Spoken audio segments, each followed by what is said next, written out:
There are two types of M. Night Shyamalan. The one that made Signs, Unbreakable, and Sixth Sense, and then there's the one that made Last Airbender, After Earth, and The Happening. This, dear people of the internet, is not the Last Airbender Shyamalan.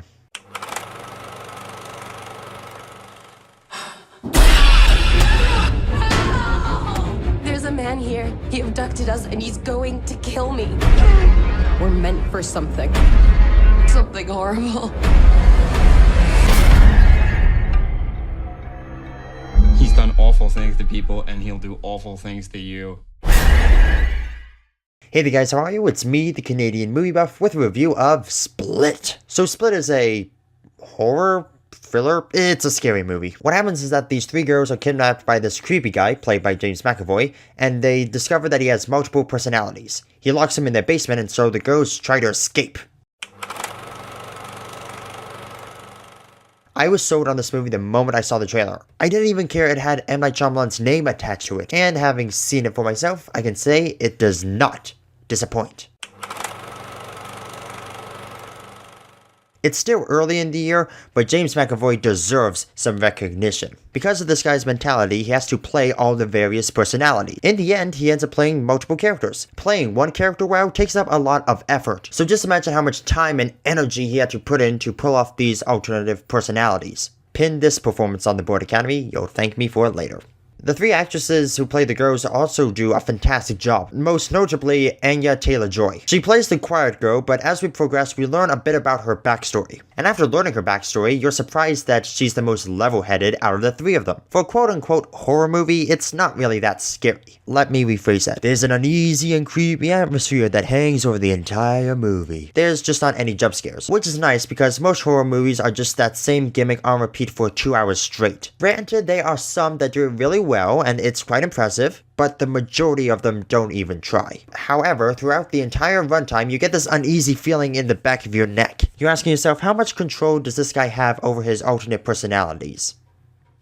Is he going to snap? Speaking of a creepy overtone, one of the personalities is a 9-year-old boy named Hedwig. He's the comic relief of the movie, and they are genuine moments of humor because he behaves exactly how you expect a 9-year-old kid to act. But then on the other side of the coin, you realize that this is one of the voices inside the head of a fully grown man. There's plenty of laughs, but they're mostly nervous laughs. There's also this interesting idea of something called the Beast. And that's the movie's big question. Is the Beast real? Is it the 24th personality, or is it just something one of the voices made up just to keep the other ones in line? It had that Lord of the Flies mentality. You didn't know whether it was fantasy or reality. Is it a legitimate threat, or is it just the product of too much imagination?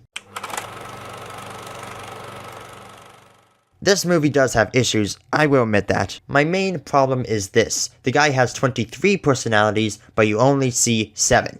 Shyamalan could have just written 7 instead of 23 and he would have gotten away with it. He could have just easily been like, okay, we only see 7 personalities, I'll just make that little change there and we're good. But instead, we get 16 personalities that are never seen. There's also a few moments in the movie where he goes to visit a psychologist as Barry, a teenage artist. Now that does sound interesting at first. She sees this troubled individual, she wants to help, ends up getting caught in this mystery, but for just about every scene she's in, the movie slows down. Granted, it does get interesting over time. You're storing little bits of dialogue in the back of your head in case there's a big plot twist or something. That way at the end you can go, aha, I saw that coming. In most scenes, however, she's as boring and frustrating as a trip to the local shrink. I was also a little confused as to why they showed the backstory of the quiet girl. I guess the idea was to show us how well she can handle herself in a situation like that, but all it did was make me raise my eyebrows like, what was the point of that again? After a long line of career-destroying movies, M. Night Shyamalan had to pull a miracle to get back on the right track. Right now, he's heading down Redemption Road. It's long, it's unwinding, and it won't be easy, but I think Shyamalan will one day reclaim that status he once had with The Sixth Sense. And yeah, The Visit was a solid comeback, but it left me unsure as to whether or not we can start calling him a credible director again. After this movie, I think we can start overlooking some of his shortcomings. It's a great character-based story with a mystery that you're not sure you want to have answered. By constantly keeping me on the edge of my seat, I walked out of the theater feeling entertained and found that the movie had high rewatchability. Which is great, because Split is definitely worth watching multiple times, whether it's at the theater or on Blu-ray. Also, plot twist! There's no big plot twist at the end. Kind of rare for a Shyamalan movie. Alright, that's my review for Split. Have you seen it? What did you think about it? Do you have high hopes for M. Night Shyamalan? Do you think he should direct an episode of Stranger Things? Leave your answer by commenting down below. And as always, this is the Canadian Movie Buff saying I hope you had a fantastic weekend at the movies. See ya!